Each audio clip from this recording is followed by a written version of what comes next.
Sizlerde orozlarınızlar men Ramazan ayı kut bolsun, berekenin, tinçliktин ayı bolsun, barыбызга amançılık, tinçlik önügü bolsun. Mana жакшыбы? Жакшы. Кандай келип алдыңыз? Таң эрте үч коргондон келген кандай экен? Жакшы, Кудайга шүкүр. Сиропторду ала келип биротола. Ооба. Өзүңүз эртең менен сироптон бир ичип койдуңузбу? Оозу жапканда. Жакшы. Кубанычтабыз, урматтуу көрүүчүлөр. Шабдалы сиробу жана шабдалы согу мен азыр жанында турат. Алдыда биздин келген коногубуз дал ушул продукциялары тууралуу, өндүрүштүгү тууралуу, ишкердиги тууралуу кенен айтып берет, Келиңиз алгач эле качан, кантип, эмнеден улам баштап калдыңыз? Ошого кайрылсак. 2021-жылы карантинден кийин ошол япондордун жайка уюму келип, бизге ошол бир айыл бир продукт долбоору менен келишти. Анан бизге ошондой продукция бар экен, Кыргызстанда көп продукциялар бар экен, бирок көп жер билбейт экен, туристтер билбейт экен. Бирок шуну ишке ашырып, реализация этип, шабдолудан сок кылып жасап чыксаңыздар болот деди. Анан биз макул аракет кылабыз деп баштадык. Анан биринчи технологиясы үйрөтүштү, 1-2 жыл үйрөтүштү. Технологиясын үйрөтүп, японский технология баарын үйрөтүшүп, анан жасашты баштадык. Анан бунун Японияга да өздөрү алып барышты. Бишкекте сатышып атат бир айыл бир продукт долбоору өзү Ысык-Көл областында пайда болгон экен, бизге Кыргызстанда. Ысык-Көл облусубуз өтө туристтер көп келген жер болгондуктан бизден Баткен облусунан да чыккан продукциялар ошока барсын деп аракет кылышыптыр.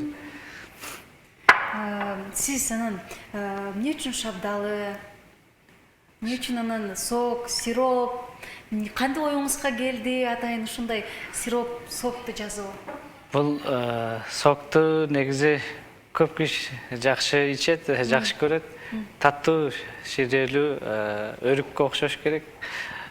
Бул шабдалы согун давлениясы көтөрүлүп кеткен кишилер көбүнчө ичсе, давление нормага турат экен. Япондор да көп шабдалы жакшы көрөт экен.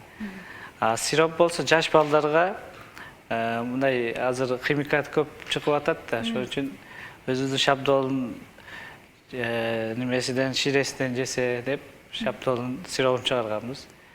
Алар жакты, клиенттер азыр Баткенде да клиенттерибиз бар. Баткен облусунда, Ош облусунда да кээ биркилер заказ беришип атат. Мына Бишкекте сатылып атат. Кудай буюрса, аракет болуп атат. Эми бир келечекте цехти чоң салуу, цехтерди биздин айылыбызда да көп продукциялар чыгат. Өзүбүздүн Кыргызстан брендини дүйнөгө багынтырайлы, дүйнөгө чыгарайлы деген ой максатыбыз бар. Иншалла жакшы болуп, өнүгүп өсүп кетели. Буйруса, эмнеге дегенде сиздерде болгон кыйын ишкерлер Баткендин өндүрүштөрүн брендке айлантабыз деп атса, дүйнөлүк рынокко сөзсүз түрдө чыгабыз деп ишениктүү түрдө айта алабыз. Анан эми ишкердикти баштоодо кандай кыйынчылыктар болду? Кандай акча, канча сумма акча кетти? Акча кеттиби деги эле? Ошол тууралуу айтып бериңизчи. Актадыбы өзүнү дегендейчи. Биринчи жыл биз банкаларды каяктан алышты билбей калат экенбиз. Баягы каяктан декорация, оформление кооз экен аябай. Анан табыш каяктан табабыз деп анан издедик элек. Бул жайка уюмунда иштеген, анан бул Баткен облусунун координатору Канекейже жардам берди. Ошол Аделя деген сайкал эжелер жардам берип, ошолор табып беришти, банканы каяктан алышты.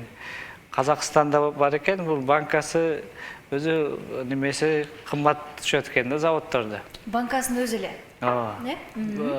Ошондой банкалар туристтерге кичине болгону келет чөнтөккө салып алып кетиш оңой болгон үчүн кичинерээк жасайт экен. Чоң көлөмдө кылып көрөбүз деген ниетибиз бар.